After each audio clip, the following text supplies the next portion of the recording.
Following is a production of DallasCowboys.com and the Dallas Cowboys Football Club. How about them Cowboys? Yeah! Go Cowboys!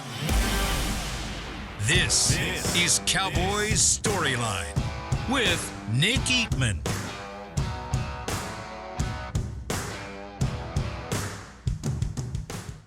What is up? Welcome to Cowboys Storyline. I'm Nick Eatman here, Thursday, March 28th, and let's talk Cowboys football. That's what we do.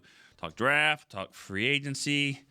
That won't take long. It really won't take long unless you want to talk about the guys leaving. Nothing's really happened here in the last couple of, I guess the last week or so. Really haven't seen a lot of activity. It's slowed down a little bit. Today at the Star, it was kind of a unique thing going on. The Big 12 Pro Day. All the teams in the Big 12 who will be competing next year. That excludes Texas and Oklahoma. But those teams currently in the Big 12 brought their players in for a pro day. Instead of scouts going all over the place to different schools, they all happen right here at the Star. So that's kind of a cool thing, and I get a chance to see some of that. I was there for a little bit. Hard to really tell what's going on at a pro day. You don't really see the times of the 40s, or you don't know how fast these guys are doing shuttle runs and all that. But still, good to see these guys out there, and kind of a thing that maybe we'll carry on to other places where they'll kind of condense these pro days. Probably good for teams, also good for players too, for the exposure as well. All right, 888-855-2297. It's the number to call. We can talk about whatever you want. Let's start it off. Let's go, Dylan in Northport, Florida. Dylan.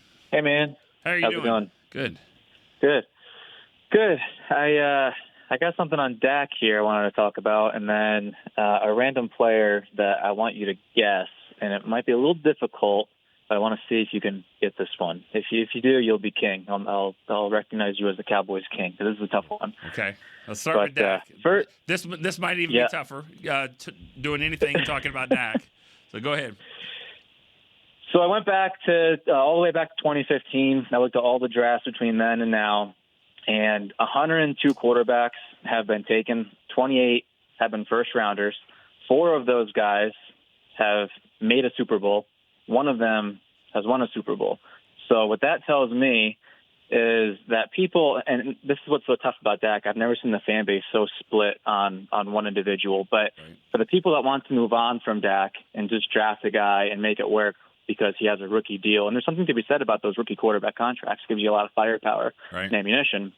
But, man, it's hard to find the right quarterback on a rookie contract. There's a lot of guys drafted. Now, to be fair, not all of them are meant to be starters. A lot of them are drafted to be backups later on and develop, and who knows. But to pick the right guy, it's harder than you might think, and it's basically a lottery. Just because a guy's a first-rounder doesn't mean anything. So I just want people to think about that. And do you want to go with what you know and you've been in contention for 3 years straight now, or do you want to reset the whole thing because you don't think that the quarterback should be making the money he's making and start fresh, start from scratch, and blow the whole thing up? So just something to think about. Right. I mean, and I'll talk about that here in a second because I agree with what you're saying there. And the only thing I disagree with, you've never seen a quarterback where the fan base is so split. There was a guy named Tony Romo, and that seemed to be about the same. That's why Romo and Dak's careers are very similar to me. But I'll address some of the other stuff because I think you made some really good points there. Well, let's keep it moving. So you have another. You said you have a tough one, a challenging question, or and the only reason I know who this guy is because he came back to my high school. He went to my high school, graduated my high school, and came back in 2009 and coached the football team. So this is the only reason I know this guy. But he was a Cowboy. He was drafted out of Syracuse, undrafted free agent. Undrafted center out of Syracuse in 2005. He spent a year on the Cowboys practice squad in 2005, 6 weeks on the practice squad in 2006, and then went to the Colts. Same year. And then 2007, Cowboys signed him back off of waivers. Never played a snap in the NFL, only practice squad guy, center out of Syracuse. Any idea who that could be? And he never played for the Cowboys? Never played a snap in an actual game. He was a practice squad guy for 2.5 years. No. I'm not. I mean, I could sit there and make bad radio, and we could sit there and I could maybe think about it. But I'm sorry. When it comes to trivia questions, I got to get them quickly. If not, we got to keep it moving. So I'm gonna say no on that one. If you never played a game, I'd spend all day trying to think about it. So let's go for it. Okay, Matt Cerullo. Matt Cerullo is his name. Big bald guy. Cerullo? Matt Cerullo. Yep. Yeah. Yeah. In 05, yeah, there's some Parcells ties there. Right, Parcells was. Yep. Yeah. Exactly. Yeah, I it rings a bell now a little bit. But yeah, if you don't play in the game, it's hard to keep it going. I thought you were gonna say they had a guy named Kowalski. That's another guy. Yeah, I thought it was some. That was about the same era though, a little bit, or Bill Nagy or something like that. But yeah. Yeah, I thought this would be a little unfair. So that was a tough one. That was a tough one. Yeah, if you don't play the game. That's a challenge, right? But good one. All right, good stuff. All right, thanks, man. Thank you, appreciate it. Going back to the first part of the Dak stuff, that's kind of the dilemma that they're in. Is just what do you do? And I said this the other day. How do you figure out what Dak is? What is he? Is he? The reason why the fans are split is because he's tough to evaluate, and he's better than the alternative for a lot of teams. But then you have to wonder if he's good enough to get you there because it hasn't happened yet. And the stats aren't mind-blowing stats. Like Marino never got the Dolphins to where they wanted to go, and Drew Brees for a long time didn't get them there. But the stats were so good that you're just like, all right, he's gonna be there, and you can make the case, I guess, for the Burrows and Josh Allen's and guys like that, But as their careers continue to go, and Burrow got to the Super Bowl, he did get to a Super Bowl, so that helps some. But what I'm saying is that the longer it goes, are you going to be like Manning, Peyton Manning and Tom Brady, or are you Phillip Rivers? I mean, nothing wrong with that. It's just that there's guys that got there, the guys that didn't. And that's where Dak is at this point. But do you kind of blow the whole thing up because he hasn't gotten there yet? It's just a tough one. It's a tough question. And it's easier said than done. It's easier for you guys that say, cut the cord. Just do it. Because cutting the cord costs a lot of money to do that also. And then you're probably not going to be as competitive. And I think that's something that's the one thing that's happened here is the Cowboys are trying to be competitive every year. They're trying to be competitive. They've been trying the last few years. They're trying this year, and they're definitely trying to stay competitive next year, which is why you're not seeing a ton of spending going on. They're trying to roll as much money as you can. And understand if you don't understand the cap as well, it's not easy to understand, but that's part of what's going on here. All right, let's go to another caller. Armando in Mexico City. Hi, Nick. How are you? Good. How are you doing? Fine, thanks. All right. Still hearing all the opinions on that, and I understand the frustration. I mean, yeah, it's always one thing or another, but I guess people, some of them are just too young to remember the limbo we were after Aikman retired and before Romo. All those years, we even had tried baseball players there. So anyway, I mean, Dak is a runner-up for the MVP, so there must be something. I guess. Right. That is what I was just talking about. On in the same month, he's runner-up for MVP and lost to the Packers in a bad playoff loss, all in the same month. So that's what makes this so tricky for him. Well, and we know that. Of course, he's not elite. He's a very good quarterback, but again, there are only 4 or 5 elite quarterbacks in the NFL, so it's hard to peg in that way. I think there's one. I think there's one, honestly. Yeah. You say 4 or 5, that's where I get. I think there's one, and that's why every time someone says, "Well, look what the Chiefs," that's totally different. He's winning. He's a difference maker. You can get rid of Tyreek Hill, and he can still win. He doesn't need as many weapons around him. He's amazing. I don't think there's anybody like him. Yeah, I agree completely.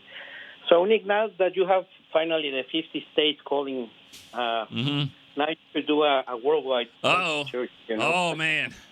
That'd be a challenge right there. You already had this girl call from Russia once, and then you have Germany and the UK, and of course, good old Mexico. So you're on the way. Yeah, Canada's been pretty strong. France, we got in there, but yeah, it's not easy. But yeah, I mean, I would imagine I'm a little surprised we haven't had more calls from Mexico. So Armando, tell your friends, say, hey, let's go. Well, it's hard to get in. I mean, it's not easy. Yeah, well, but now that the NFL is going international, yeah, sure is. Now that the Eagles are playing in Brazil, I hope they get stuck in the Amazon and they don't come back. But anyway, so I just have a couple of random Cowboys from the set. Let's see. You can see how old I am. Actually, they were both together, so they're hand in hand. Billy Joe Dupree and Jay Saldi. Maybe you remember them. Yeah. Well, so I read off the line. What was your favorite position? Tight ends? Well, yeah, of course. Okay, Armando. Well, no, all right, have a good. All right, have a good one. Thanks for the call. Boy, I walked right into that one. All right, Jay Saldi, Billy Joe Dupree. That position they played was tight end. That's what I meant there. All right, yeah, both those guys played in the '80s. When I first started following the team, like early '80s, it was Billy Joe Dupree at the end of his career. Doug Cosby was really like the starter, and then Jay Saldi was really good too. And that was just a time where the free agency, it wasn't like this, where you had these guys that just played a long time. And I think Billy Joe Dupree is one of the more underrated tight ends. But funny story about him, he came to visit at Valley Ranch one time during a practice, and this was about when Witten was like in his 4th or 5th year, and they talked about great tight ends and Billy Joe was like, yeah, I don't get mentioned as much. I know there's Novacek, but like nobody's on his level. And he pointed at Witten. He said, none of us are like him. Well, somebody, good pass catcher, and I think I was a pretty good blocker, and he called Novacek a pretty good pass catcher and could do those other things pretty well, but no one's doing what Witten did. And I thought that was interesting because a lot of times former players come in and, they kind of like, well, what about me? Don't forget about me, what I did, and that kind of stuff, which is fine because there's truth to that. But I just thought it was interesting how Billy Joe Dupree is like, well, I was a pretty good player in my day, but I can't hold a candle to this guy right now. And I thought that was interesting. And, and Jason Witten, of course, was appreciative of that as well. All right, let's go to Travis in San Antonio. Nick, happy Thursday to you. All right, you too. How's it going? Pretty good. It's my Friday this week, so I can't complain. Yep. Yeah, same, I think. We'll see. Yeah. Unless the Cowboys make some huge moves, but probably going to be a Friday. Yeah. I just wanted to kind of similar to Dylan on the first call, just offer up a different perspective on something because I know it's something we've hit on.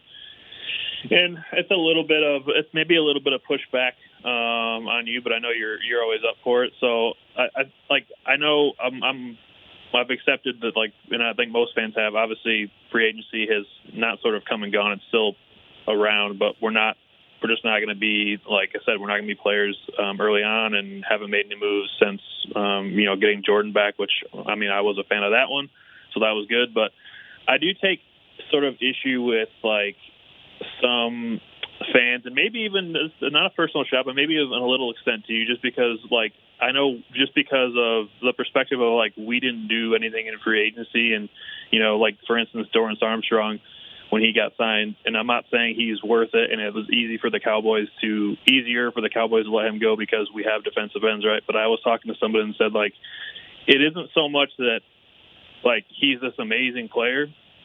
However, they may think he has more potential next to Jonathan Allen and Deron Payne, and maybe he hasn't tapped that potential yet. I'm not saying he was worth $15 million, but it's always you have to think the addition from the perspective of the team that he's signing with, in terms of it's just a matter of do they feel like they're getting better? Because I feel like a lot of fans crap on we didn't want that guy anyways. He sucked. We don't need him anyways. Yeah. But then I asked somebody, I was like, can you tell me after they traded Montez Sweat and Chase Young who their starting defensive ends were? No. And I asked that question, and I didn't know. I told him, I was like, I don't know either. So it's I understand, it's not like you're going to find, in free agency, you're not going to find all these amazing players, but it's just to the point of, I think for fantasy, it was like just if we feel like we're getting a little bit better, if we feel like we're getting a smidgen better in one area, and I feel like he is better than the two guys. I haven't met anyone yet, or when I ask that question, they know, oh, yeah, it was this guy and this guy that played defensive end. So at least now it's like it's Dorrance Armstrong, and, he's going to be a good, maybe not a low-end starter. So I just wanted to kind of throw that. Okay, I'm going to go back at you, Travis. Are you think that Washington got better? Do you think that they've gotten better? Do you think they've closed the gap a little bit on the Cowboys? I think they've gotten better. Yeah. Because the Cowboys beat them by 35 and 28 in 2 games. So, right. So, yeah, and they got a new coach. They're going to have a number 2 pick. They're going to do some stuff. They're going to get better. They're probably going to close the gap. It's a big gap, though, right now. So, yeah, I think you're right. They got better. But also the Cowboys have to make tough decisions. I mean, that's just what we've talked about. They have to make tough decisions. So you make the call right now.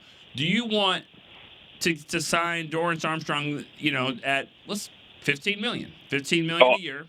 I'm not saying I would. But that was the option, though.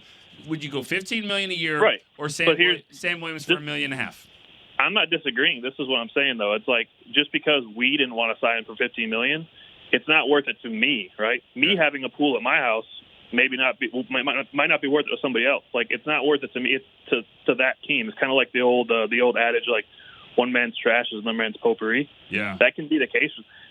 I don't know their defensive ends. So you can't tell me either. I flip it back at you and say, like, you can't say that he's not better than the 2 guys you can't name. Yeah, but does anyone that plays anyone that covers the Tennessee Titans, I'm just random team, do they know Dorrance Armstrong? I'm sure they do. He played in the Cowboys. He made. We can't act like he made no plays. I'm not saying he made no plays. He was a very solid rotational player, which to Dallas's value, no, he's not worth it because he's a rotational pass rusher. But if you didn't have, I guarantee you we end up paying him that money if you don't have guys by the name of Micah Parsons and Marcus Lawrence. He's probably right there. He's probably going to be paired with Sam Williams. Would you disagree? I don't know if Dorrance Armstrong would have had 8 sacks if he didn't play next to Micah Parsons. But that's also what Washington's saying. He also hasn't played. He also hasn't played next to Jonathan Allen and Deron Payne. Right. Who, by the way, Chase Young did, and so did Montez Sweat, and they traded him. So different coaches, different style. You got to remember that I think the biggest point is Dorrance Armstrong's best years were when he was with Dan Quinn. And so Dan Quinn knows that, and he's like, hey, he'll fit into what I'm trying to do, and that's perfect. And it makes sense. When you have $90 million in cap space, right. Number one, it's because you've been sucking for a long time. Yep. And number 2, it's you've managed the cap. They haven't paid a quarterback in 10 years, so they don't have that, and that they're in a better spot to do that. So they can overpay for good, solid players. Like you just said, he's a good, solid player, and he's making money that will change his life and his family's life forever. So that's great for Dorrance Armstrong. I am not knocking him. I'm just saying if Sam Williams can limit the penalties, and for $1.5 million or $2 million, whatever he's making, that's what the Cowboys have to do. You have to make tough decisions. Oh, for sure. Dorrance was one of them. Okay. And just to reiterate, I'm not saying that the Cowboys made the wrong decision because I would have made the same decision. I'm just saying for Washington, I can understand why they're like, this is an upgrade over 2 guys. Like we can't. And I'm not saying you, but it's like other people are like, we can't act like Dorrance Armstrong is crap, and then he's not an upgrade over the 2 guys that you can't name. I get what you're saying. All right, Travis. Appreciate the call. We're going to keep it moving. And I get what you're saying. I just think I wouldn't focus more on what Washington did to get better. It's like saying somebody is going to buy a car from you, and you're like, I'll take it. You go ahead and take that. I don't know what car you've previously had. I don't know if you've been walking. I don't know. Doesn't matter to me. Sure, if you want this, whether it's a player, whether it's a house, whether it's a car, it's probably better than what you've had. So I'm not worried about that. If they want to spend $15 million on Dorrance Armstrong, go ahead. That means they haven't had a whole lot. Or if we're keeping it from the house flipping, Dorrance Armstrong, Quinn knows how he's going to move him. He knows how he's going to use him in a better spot. Great for him. All I'm saying is the Cowboys couldn't do it. And I think that was kind of the weird part about that call from Travis. I think he was agreeing. I'm not really sure what all you were saying, but anyways, worked out good. Now, as Armando was calling and talking about different countries, I was thinking in my head, I was trying to rack my brain of like what other countries. So I'm looking at the world map in my head, and I always think like bottom right, like we haven't had a call from Australia. I mean, no, there's no way we'd have a call from Australia. But Mark in Melbourne, Australia. Hey, Nick, how you going? Hello. Hey, Nick, how you going? I'm good. How are you doing? I'm going great. I thought it was about time I called in. I listen most days to quite a few of the podcasts. All right. But I thought I'd get up early today and make a call. Nice. What time is it right now? It's 5:24 in the morning. Ooh. And what day? Friday. Friday. Okay. Well, it's Thursday. It's 1:24 p.m. on Thursday. So that's awesome. All right. Well, Mark, I want you to hold for 1 second while Chris gives you your first-time caller. Here we go. All right. What do you got, Mark? Well, it's about Dak, actually. So I know there's been a lot of talk about Dak, and I think he's a good quarterback.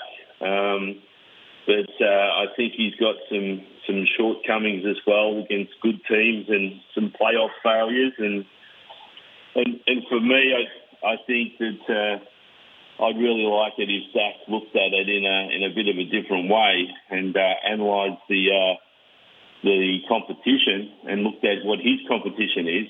And there's guys like Mahomes out there and Burrow, Rodgers, Stafford that have all got it done in the off season and during the year.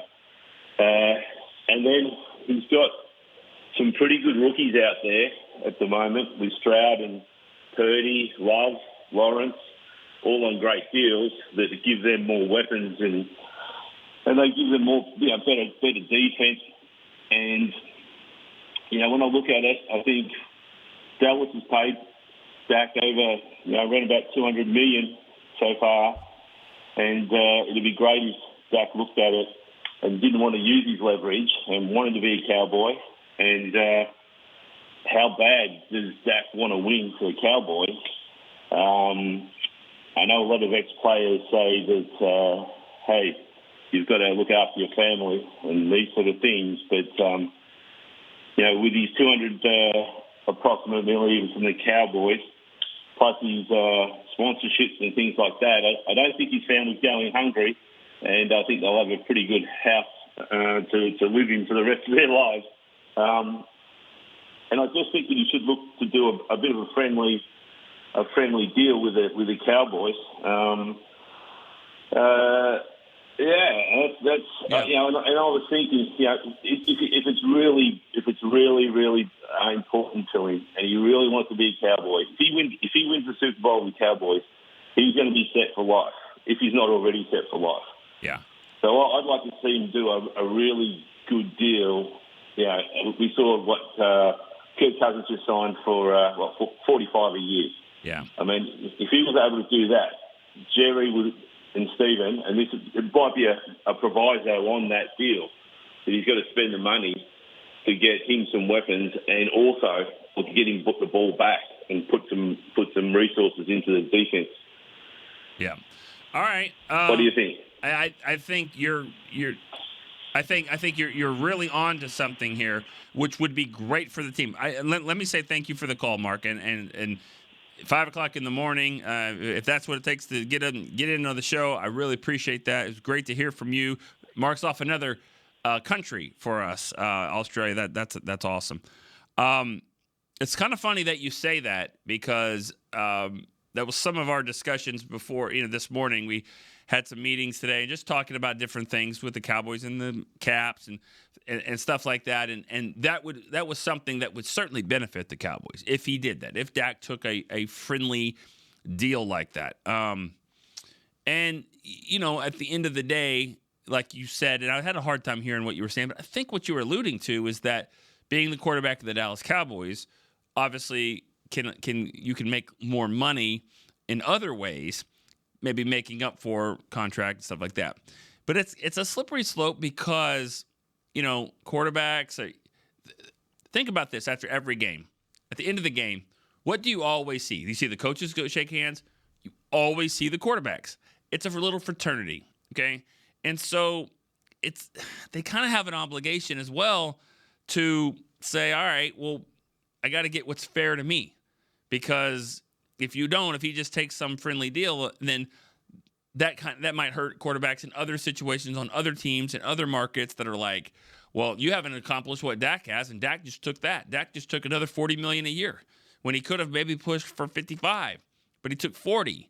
So why don't you take in 40? And so that's where it gets kind of tough. But if he did that and to say, hey, I got to just take care of my own situation here. I'm trying to win a Super Bowl with Dallas, and I got to help the guys around me. Tom Brady did it. Yeah, Tom Brady did it, but Tom Brady had already won 3 or 4 Super Bowls, and he understood, how to keep this thing going. He could be the greatest of all time, which I think people consider him that. So, good points for sure. Not as easy as you think. You're right. The money's not that much of a difference in the big scheme of things, but he's also trying to figure out how to play this game right for everybody involved. All right, let's go to Rob in Vegas is our next caller. Hey, Nick. Hey, Rob. So talking about that, I'm sure you heard what Jerry said the other day. He said, I truly believe. Doesn't mean I understood it. No, right? He said, I truly believe Dak's going to win a Super Bowl. And I'm like, okay, that sounds great. And then he was talking about CD in the weirdest way, like if he was on another team. And I'm like, well, why would he be on another team? Right. And I'm wondering, do you think Jerry's upset with Dak and maybe some other players because he just expects them to take a Dallas Cowboys discount because of what you were just saying? Yeah. The exposure, the commercials. If Dak was playing for Cleveland, he wouldn't be on all these commercials, but I think he would be regarded as a better quarterback. Yes. Yeah, there's two sides to it. You're exactly right. Yeah.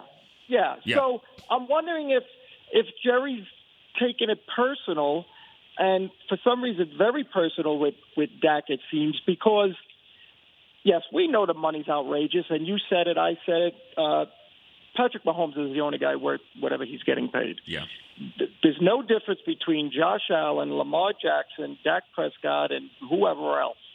They're all, and I always use Lamar because I think Lamar and Dak are very comparable, especially in the playoffs for both of them. They're not very good in the playoffs. They're great in the regular season. And Lamar just signed for 52. So, I say, offer him 52. But let's be honest, we don't know what Dak is looking for. We've heard this number 60, but I've never heard it from Dak. I don't know where that number came from. And if he does want 60, I'm sure Jerry's like, no, that ain't going to happen. But I just think Jerry's, probably a little upset. Like, do you understand who you're playing for? You're playing for the Dallas Cowboys. But I think that's kind of worn off a little bit. You don't have to go to Notre Dame or Texas or these big schools anymore to be on TV. They're all on TV. Right. And I think the same thing with the Dallas Cowboys. Yes, the Dallas Cowboys are the biggest brand, but these guys will go anywhere. But to go on a lighter note, so instead of talking about football for a second, I know you talked about movies and you talked about football movies. What's your favorite guy movie? If you know a guy movie, the guy movie series, or just what's considered guy movies? What's your favorite? Like a guy, just like I'm a little bit older. I mean, I'm late 40s, so I don't know if it. I think A Few Good Men is probably one of my favorite movies. I think it's a guy movie. There's no love interest at all in that movie, and it's got Jack Nicholson, it's got iconic scenes, Tom Cruise and the lawyer. That right there is one of my favorite movies. I don't know if that's a guy movie. I don't know what's. I look at a guy movie like, for me, it's the Rambos. All the Rambos with Stallone. To me, every one of them was good, and to me, that's a guy movie. And if you like Tom Cruise, which I do, the Mission Impossibles. Yeah, I think he's been great in all of them, and I'm 56. He's a little older than me. How many Mission Impossibles have there been? Oh God, I don't know, 5, maybe 5, 8, 6. maybe 8. I mean, but they're all good. Yeah, well, I think there may be 7 or 8, and if that's the case, there's 7 or 8 that I need to see. You've never seen them? No, They're great. no. They're Fast really and Furious. I'm at 0 when it comes to those. Sorry. The first couple were good. After that, no. So, but as Chris points out here, I mean, now Vince Vaughn movies, those are like the guy movies for me. I mean, I actually watched Wedding Crashers last night. I watched it again without the cuss word, so it's not as good. But any Vince Vaughn movie is fine. I mean, even the one where he had like 400 kids, like that. Even that movie's funny to me. You know, I don't even remember what it was called, but it was like 400 kids. But anyways, when he wanted the meatloaf at the end of the Wedding Crashers, it's one of the best scenes ever. Of course. So all right, good stuff, Rob. I wouldn't have expected movie talk with Rob in Vegas. I love it. Glad you have it. What's yours? You said yours was Rambo. That's Rambo's. Yeah, I'd say the Rambo series. I like the Expendables, but the last one was horrible. Okay. But Stallone in the Rambos, every one of them was good, and I like Stallone. I just think he's awesome. Time out. I don't even. If I didn't have Chris, he's I so know right. you too well. He does, and I'm just like sometimes I'm trying to think. He's thinking, but he doesn't know. But I just gave it to him. You know how you forget the ones right under your nose. Top Gun and Top Gun Maverick. I mean, those are guy movies. That's the guy movie right there, and that's it. Definitely. I've only seen 2 movies in the theater 5 times. Okay, 5 times in the movie theater. One of them was Rocky IV. Like back when I was 9 or 10 years old. That was good. That was with the Russian. Yeah, and then the next one was Maverick. I saw Top Gun Maverick 5 times in the theater with different people. Like, you haven't seen it? Oh, let's go. Let's go tomorrow. Let's go now. I mean, I loved it. I thought that was outstanding. So, yeah, thank you for Chris. He knows me better than I know myself. All right. Appreciate the call, Rob. Really good stuff today. Let's go to, was it Brian in PA? Brian in Pennsylvania. Hey, how you doing, Nick? Good. How you doing? Doing well. It's been a few months since I've called. What's your guy movie? You're from Pennsylvania. Is it Rocky? Just kidding. No, I'm not from Pennsylvania. I'm actually from Oklahoma, so 8 Seconds is my guy movie.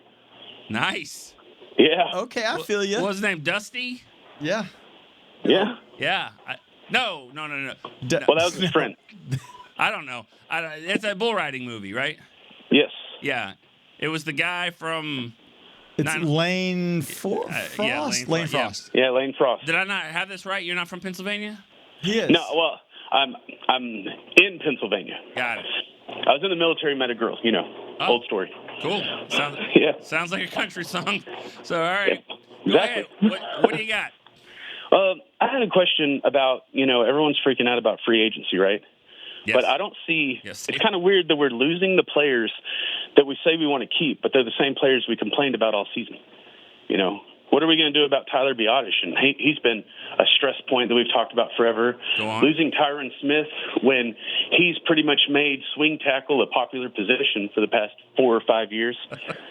And especially with the defense, with losing Dan Quinn, I mean, I give Dan Quinn all his props for what he did, but their scheme made me hate the word tweener. Yeah. Yeah. People who can play safety, who can play linebacker. Yes. And personally, I just thought it was weird how we're getting beat in the game and we have no linebackers who can run or stop the run. And you've got a defensive end that plays gunner on special teams, and you never thought to put him between the tackles and say, "See runner, get ball." Yeah. So it was always like you take a smaller guy to load into a bigger position like Chauncey Golston. But either way, I digress. The biggest thing I wanted to ask is with this news. Brian, can I say something there? You're Yes. exactly right. I agree with everything that you just said. I agree with that. And that is what free agency is all about. Every team that lost somebody is probably looking at the other part of it. If they were really, really a great player, probably wouldn't be in free agency to start with. unless they just hated their city and just never wanted to return. I mean, it's rare. We're talking LeBron James type that you have a free agent who can go somewhere, but it's still like at the top of his game. For the most part, if the Giants really, really, really wanted Saquon Barkley, they would have kept him. But they just decided not to.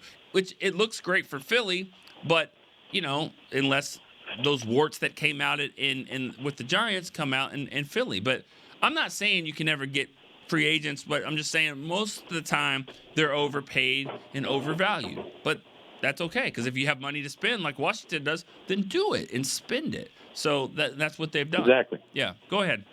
Well, my question was, I don't see any of these guys as like completely irreplaceable. The only one I would say I would fight to keep would be Stephon Gilmore, but he's kind of a victim of his own success. When you're that dog on a one-year contract and you keep doing great things, you're going to get paid a lot of money, Yeah. But my biggest question is, with Zimmer coming in on defense and everyone looking at a culture change, how do we get back to the traditional? We have defensive tackles playing defensive tackles. We have defensive ends developing into defensive ends. We have people mastering one position. I'll take Micah, for example. Micah was a tweener when he came in, and then he became a pass rusher real quick. They're like, this is what he is, And I would like to see us get people and put them in positions where they can master their position and not worry about flexibility. Because it almost sounds like we go into every season with this whole list of like, we've prepared for these 10 bad things to happen, instead of saying, hey, we'll develop a team and we'll pull up young people and let's look at the Green Bay game. We got shellacked by a young team that didn't know what they didn't know. Mm-hmm. So how do we build a confidence in our team and quit worrying about making people as versatile as possible and just be like, hey, go in and do what you're good at? Yeah. So I just want to know how you think we can, develop that and the culture. And with the pieces that we have right now, not even looking at the draft, but the pieces we have right now, are we really, if we look at it in Zimmer's scheme, are we really worse off? And are we in trouble? Or is this an opportunity to get rid of one of those lists of, if this happens, then we can do this, and more focused on turning this team into a more well-rounded team that can beat good teams, not just stomp bad teams? Right. All right. So I'll hang up and hear what you got to say, sir. All right. Chris. He might be on the phone. Chris. Yes. Did you get a chance to listen to Brian in Pennsylvania there, or are you getting other calls and stuff like that? I was trying to put stuff together. I'm sorry. No, that's fine. I was going to make sure and clarify that. That was one of our better calls. And this whole show has been great. I mean, really, I was interested to see how this show was going to be, what the frustration level would be, or where are we going with this. But I'm very impressed with the calls so far today. And I thought Brian in Pennsylvania, I thought that was a really, really good call. Just good thinking. I mean, because a lot of times people they're kind of living in the moment. They just see what they have right now and what they're not getting, what other people are doing, and it's hard to kind of think, well, wait a second, you're mad because we lost this guy? Weren't you? Calling him out. I mean, and so, and the Quinn thing's interesting. He's been good for this team. The defense has been good. It hasn't been great, and then it was at its worst. The last time that we saw him coaching, it was about the worst performance we've seen from the defense. So I kind of think a change was needed. Now, let me go back to what you said, though, about the flexibility part. I get that. Marquise Bell, he's a linebacker, he's a safety, and if he's trying to cover the tight end, then he's probably in good spot. If he's having to go one-on-one with a guard that's made it to the next level, not so good. That's what happens with any mismatch. You play four guards in basketball, you're probably gonna get steals, and you're gonna be moving quick. You may not get a rebound, but you're gonna so there's mismatches work for both ways. And the versatility part, I get that. The only thing I'll say is that there are some times when it helps you.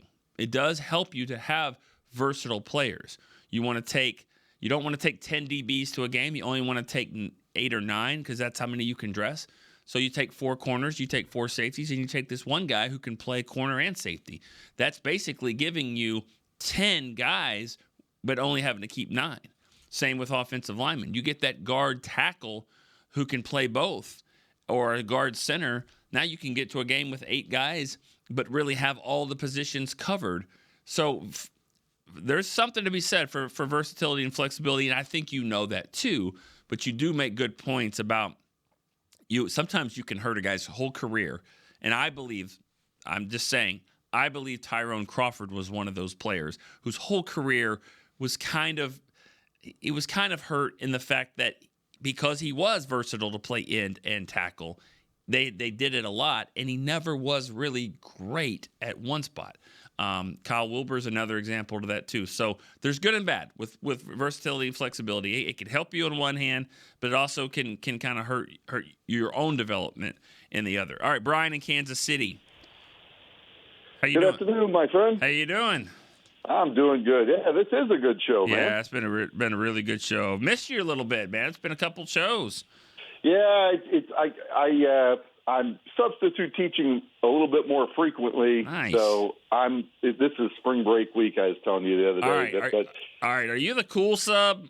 Or are you the one, what kind of sub are we talking about? Is this a day off for the players? I'm just to get through the day, guy. The kids, when they have a sub, they just kind of light up. They're like, oh, this is going to be great. Yeah. So, but it helps a little bit that I'm about 6'1", 220, 225. So I have a little bit of and I have the typical military voice. What grades are we talking here? So I can, in Missouri, when you're a substitute, you're a substitute. There's no differentiation. So wow. I can do elementary one day and high school the next. Wow. That's a different mentality, It totally different. Yeah. Totally different. But I rely on my Navy voice a lot. All right. Sit down, do what I said. So don't mess with Brian. All right, sounds good. Yeah. Hey, I had a couple of things. One was, I am curious. I know today people were talking about Dak, and in previous weeks people have talked about Micah. I am curious of whether they're going to take the 3 guys that need big money. Are they going to keep all 3 of them? I think that's a tough question. Those are 3 big contracts. Yeah. Those are guys and not everybody resets the market. Diggs didn't reset the market when he signed. And, as we've talked about this last week or 2 weeks or whatever it's been, Tyron Smith was on a team-friendly deal for a while. That not everybody resets the market when they sign. Right. So we don't know what's going to happen with those, but it is curious to see. The other thing I was thinking about the other day, this is not quite as off the rails as putting a sumo wrestler at nose tech, but remember, you know this because you said Danny White was like your guy when you were growing up. Yeah. He was the punter. Right. Like what? Why? Who was and I can't remember who it was, but you'll know who it was. Who was the safety that had to be our kicker for a game Jeff a couple Heath. years? Heath. That was it. And he was able to. I'm just curious why. Like I'm always curious why do we need a long snapper? Why can't we just teach our regular center to snap the ball like that? I'm just curious because it's a salary cap thing. Why can't we teach somebody to do those kinds of things? And that's the opposite of what the last caller said. No, I don't want all that versatility. Just do your job and do it well. But you're making good points. I've never really asked this question. Here's one thing I would say: if you get a chance to go to a practice like a training camp or something like that, what you'll see is you'll see 2 fields. You'll see offense here, defense, and all. Special teams guys are doing kind of their own thing. They work together, and it's an operation. It's not just a holder and a kicker. It's a whole operation.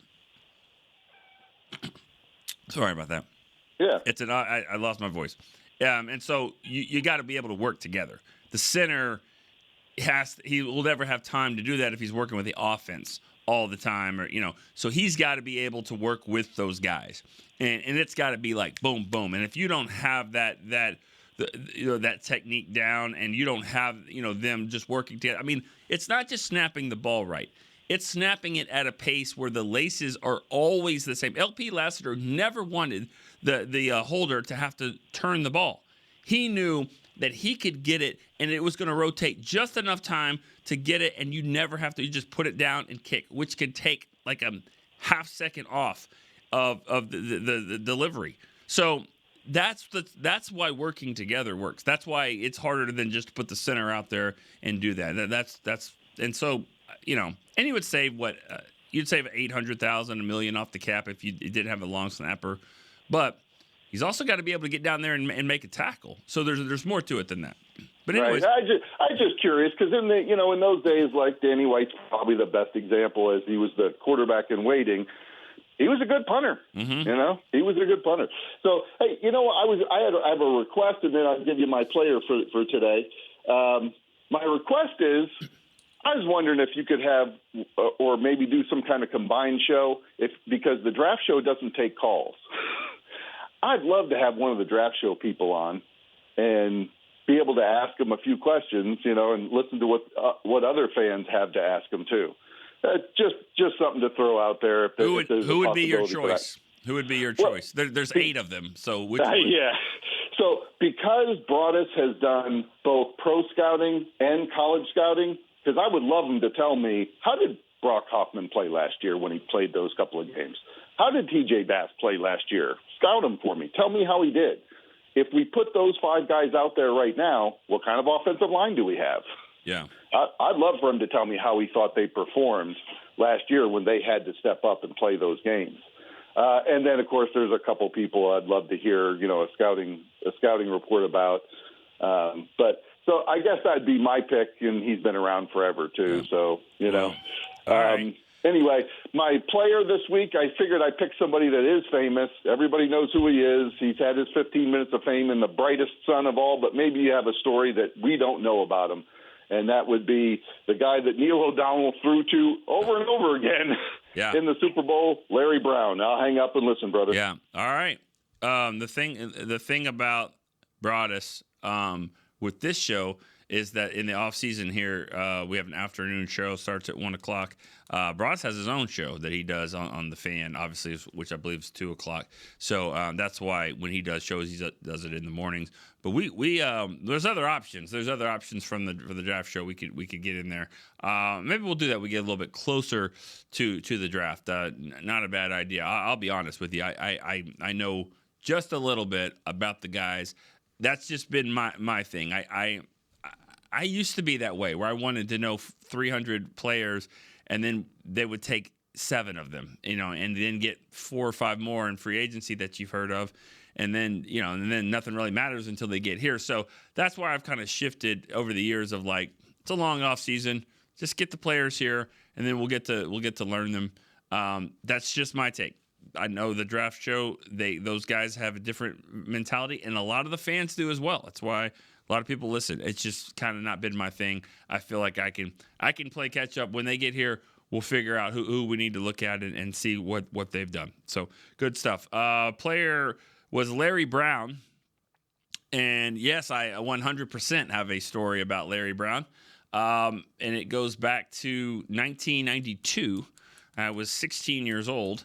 And I was, and long story short, my dad was a station manager of one of the radio stations in town. And so there was a basketball game going on in Fort Worth. It was like a charity game or whatever. And so it was radio station people versus it ended up being the TCU alumni chapter of this one fraternity. And so at TCU. And so I got to play in the game. I was 16 years old. I got to play with my dad. I was out there playing, and I could not get open for the life of me of this one guy who looked familiar, but I just couldn't get open. And I felt better when I found out it was Larry Brown, who at that time was only in his second year in the league. And here's a cornerback in the NFL who ended up being a Super Bowl MVP, and I can't get open. Here's scrawny little 16-year-old. And maybe I did get 1 or 2 shots, and he, I just never forget. I was shooting from a 3-pointer, and he comes up. I think he was going to block it, and he ends up touching my calf.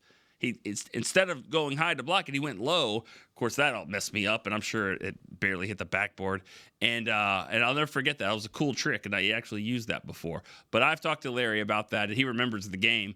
Probably doesn't remember me, but he was shutting me down. So for that day, he was definitely a shutdown corner for sure. All right. Speaking of, no, sorry, I didn't want to skip Don in Philly. Don in Philly's next. Don, you there? Don dropped. Don dropped. So All right. David. Well, then we're staying in Fort Worth. Then I was talking about Fort Worth. David in Fort Worth. Yes, sir. How you doing, Nick? I'm good. All right. Hey, I just wanted to touch on some of the stuff that we've all been talking about today regarding like Dak and like the free agents that we have or that we don't have, or how this team values a player versus how you value. And I think it just comes down to mentality, man. Maybe it's just me, but like I don't know whether this is a good analogy because honestly I don't even play golf, so maybe you can help me out here. But if I was to go out, you know what I mean, and I wanted to play some golf with my homies, and I forget one of my clubs, I'm not going to be like, oh, I don't have the clubs that my friend has, so now I'm going to pout about it. I'm going to be a competitor. I'm going to see what clubs I do have, and I'm going to figure out how to make the most of them, and I'm going to go out there and I'm going to try to win some, holes or whatever, you know what I mean? And I feel like that's kind of how I feel like with this team, I mean, you've known me. I've been making calls, and I've been pretty positive for the most part, and I'm not saying that we have a Super Bowl caliber roster right now, but I'm interested to see in how these players develop, see what they're going to bring to the table next year, you know what I mean? Because who knew Deron Bland was going to be Deron Bland? You know what I mean? Who knew, who even knew Dorrance Armstrong was going to be what he became? You know what I mean? Like, these players need opportunities, and that's what we got right now. So we got to try to keep our head up high, try to figure out what's going to happen with the cards that we have right now, with the players that we have right now. You know what I mean? So, yeah. And I did want to say one thing, because you mentioned LP, and it just made me think about something. This is a quick story. In 2015, I think it was 2015, I came back from overseas. It was my first deployment. I had just come back. I was excited. I got to do the flag detail before the game. Okay. And I was there. I was seeing a lot of players. I was seeing a lot of coaches and stuff. And I saw LP, just this humongous guy. And I was like, LP, and he like kind of looked over, like, who the heck is this, like a family member? Who the heck is calling my name? And it was just me, and I was like, hey, what's up? And he just kind of like waved at me. Then I saw, I think it was Coach Dooley, Derek Dooley, the wide receivers coach at the time. And then I saw Darren McFadden, and I was just like saying hi to everybody. And my battle buddies were like looking at me like, dude, how the heck do you know all these people? And I'm like, man, I guess I am more of a fan than I think the average person, you know what I mean? So I just thought it was an interesting moment. And I think it wasn't that game, but it was another game, Nick. This was back when I used to do the Dr. Pepper post-game show, like, on the field. Like, I would just walk up there and, like, do it on the side of the field. And, like, I think it was Taylor Stern. He did, like a little stool or something to stand on. Yeah. And I actually called your name from, like, I was probably, like, on the 30 or the 40-yard line. And I was on one of the side, like, the side suites. And I was like, Nick. And you looked over. And I kind of waved you over. I don't know why. Like, I thought you were just going to, like, drop all your responsibilities and walk over to me. But I waved you over, and you were like, okay, well, 1 second. You put your finger up, kind of like 1 second. And then you went over, and I just watched you do the Dr. Pepper, like, post-game, whatever. And then, man, you forgot. You never came over, man. Oh. But I've been meaning to tell you that. No, you're good, man. I've been meaning to tell you that, but I was like, we've had so much stuff going on with, obviously all the callers and stuff. But he does that a lot to people, David, so don't worry about it. It's not over yet, all right? Just give me a second. I'm going to get over there. Has it been 10 years? It's been 9. Yeah, I'll get there. I apologize. That is a scramble time. We don't even do that show anymore for that reason, because just doing the post-game show, and also one of the reasons we don't do it is it's because of the music in the stadium, but that's a whole other reason. But basically, just trying to get as quickly as you can to make sure you don't miss stuff like that. So I do apologize for that. But yeah, you're good, man. I actually ended up in one of those side suites because I was in uniform, and whoever had the suite was like, "Hey, come on in." And I'm out now, so I can admit this, but they were just handing me drinks. So I probably wouldn't have had the most intelligent conversation with you anyways, man. How do you even remember that? Are you sure? Are you sure that was me? It was probably Rob Phillips. Probably Rob didn't do that. Yeah, you don't know. You were getting free drinks. David, appreciate the call for sure. And more than that, we appreciate your service as well. Overseas and stuff like that. That's unbelievable. I can't even fathom that.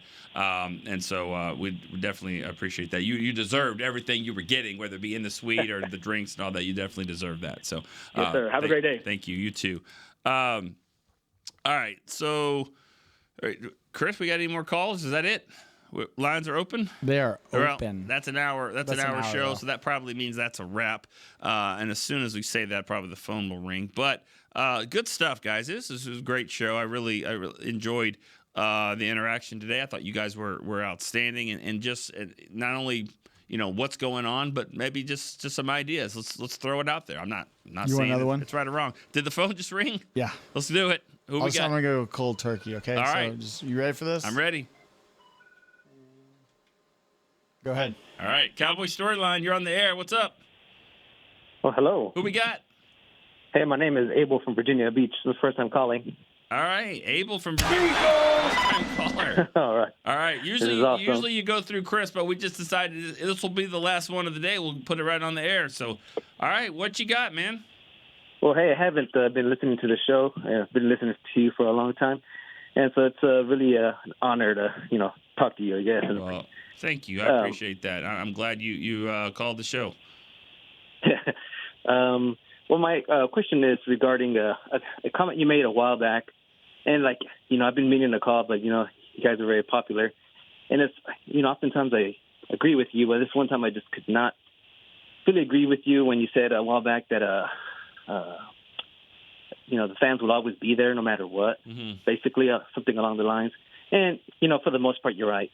But, lately with the whole all-in and all that drama and all this contract, it just makes it a little bit hard to swallow.